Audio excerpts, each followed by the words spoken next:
Welcome to the Full-Time FBA Show. In each episode, it's our goal to help you turn part-time hours into a full-time income selling almost anything on Amazon. And now, your hosts of the show, Stephen and Rebecca Smotherman.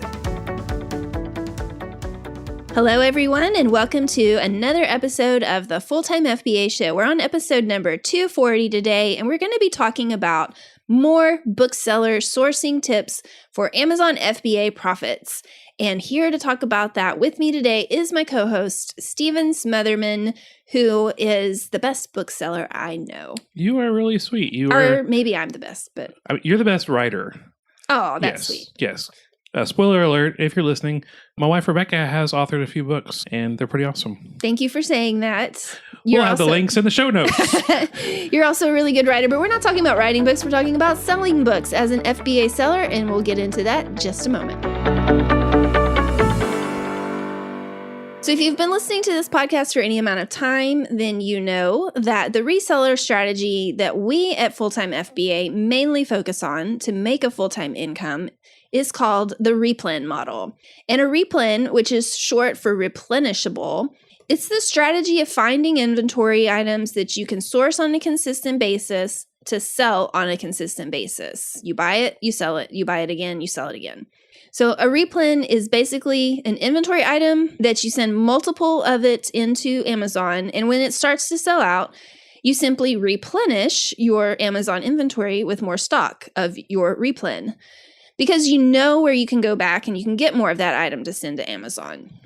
It's the most solid and well-rounded reseller strategy for making a full-time income. But sometimes you might not be at a place where you can fund this replen strategy. It does take some capital, some money to use this strategy.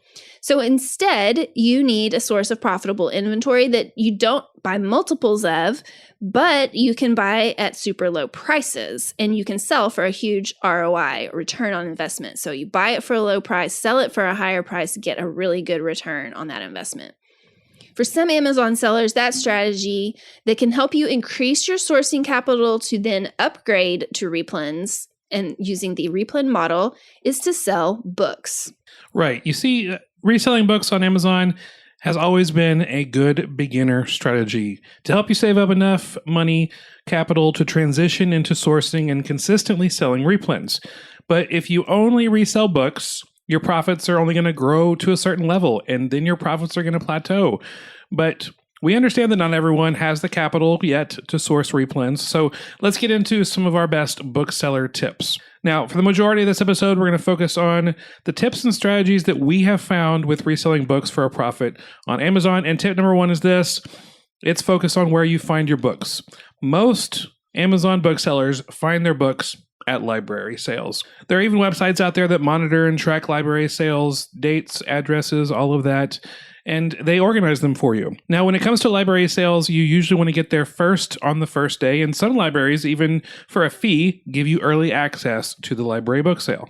Yeah, I remember one time there was a book sale in our city, and we ended up becoming friends of the library by making a donation to get access to the Friends of the Library sale a day before it was open to the public. Yes. Now, you might be saying, who would want a previously used library book with all that plastic book covering? There's going to be stamps, labels, possibly a bunch of wear and tear.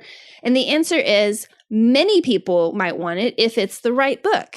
And we'll get into which books are the right books to sell for a profit in a moment. But first, understand that not all of the books at a library book sale were previously on the library shelves with that library binding and stickers all over them.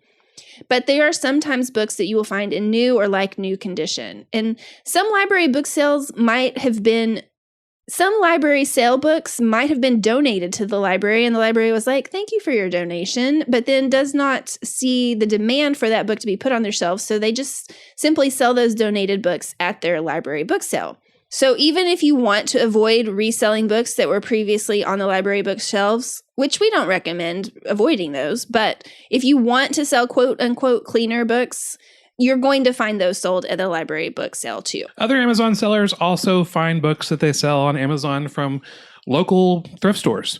Now, thrift store books are often more looked over than library book sales, but you can still find some good ones there with some good ROI. Usually when it comes to looking for a profitable book on Amazon, I personally like to hit the thrift stores on Mondays or Tuesdays. Why? Because most of the items that get dropped off at a thrift store are basically garage sale leftovers. People who didn't sell their stuff and just want to get rid of it, they take their books to a thrift store and they usually drop them off the Saturday or Sunday or maybe Monday at the latest after their garage sale.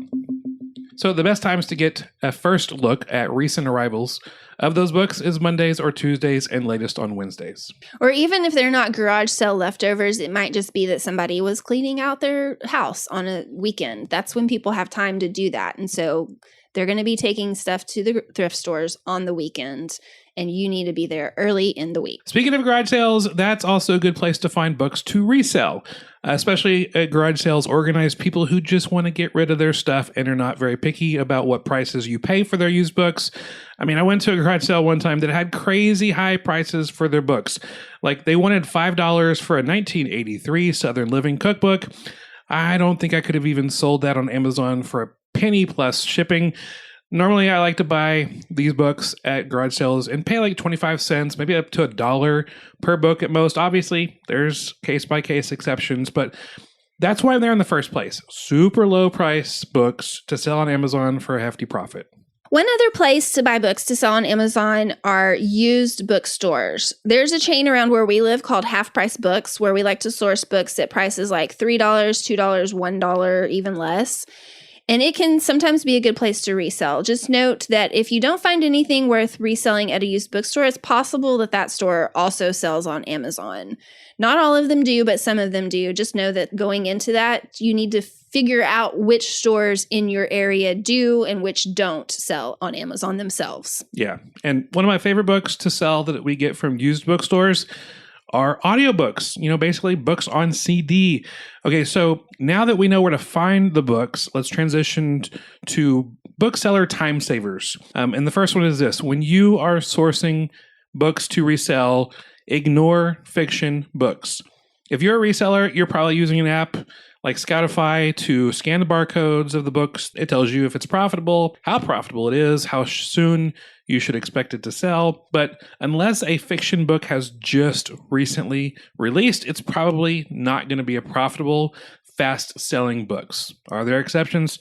Yeah. And if you have all the time in the world, then definitely scan the fiction books too. But if you want to make the most of your time, ignore fiction books when looking for books to sell on Amazon. Yeah, there are definitely some exceptions to that. And unless you really have the knowledge of what books are out of print, what the demand is, then you're not going to really be able to jump really quickly into selling fiction on Amazon. And then some more books that you're going to want to ignore while sourcing for profitable books to sell on Amazon are going to be the mass market type books that there's multiple editions. They come out with a version for every type of audience. We're thinking of like Chicken Soup for the fill in the blank soul, or What to Expect When You're Expecting version 7 point whatever edition. Books like that.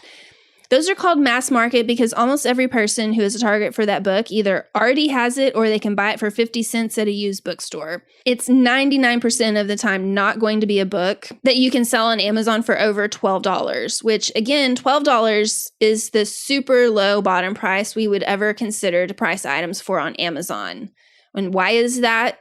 We've talked about this in previous episodes, but let's get into it here too. This is always good to remember. $12 is that bottom low number because with Amazon fees at that price, it seems like there's basically nothing priced under $12 that would ever make us any profit because of the fees.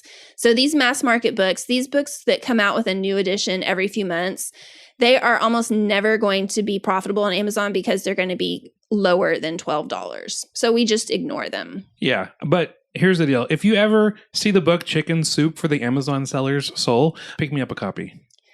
I don't think that is a thing, but... Okay, then let's write it. Okay. Okay, but not a good idea.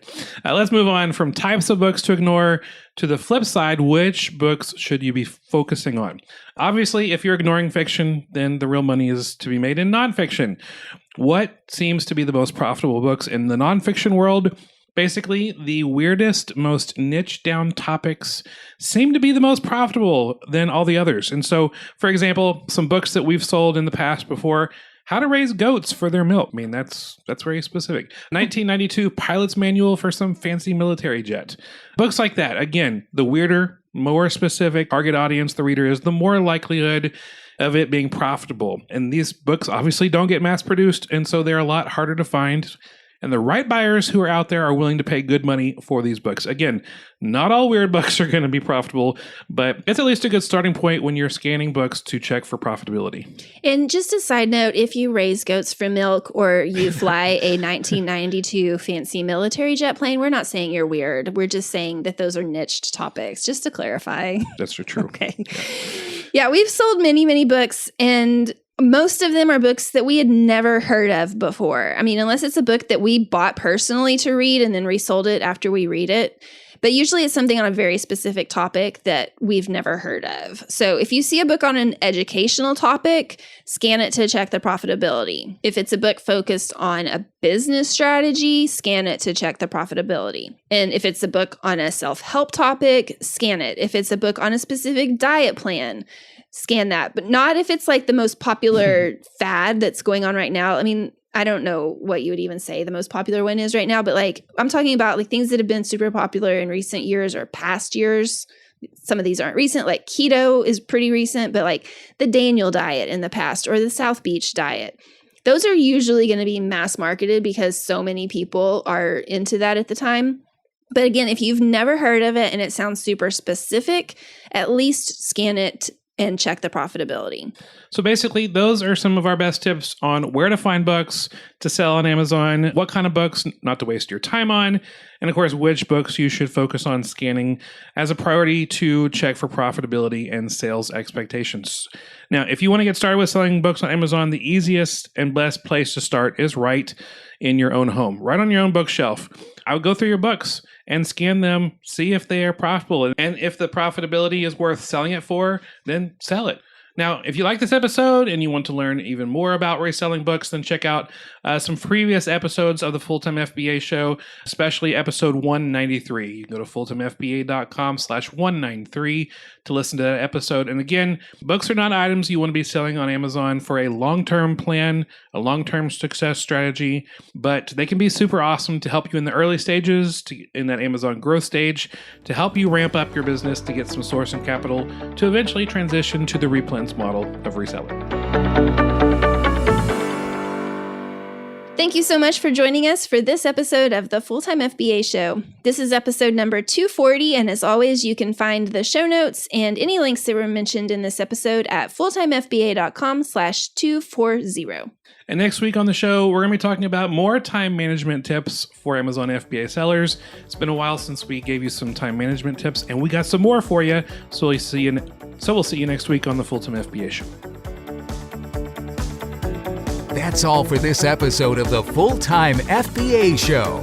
So head over to fulltimefba.com/podcast, where you'll find the show notes and links from this episode.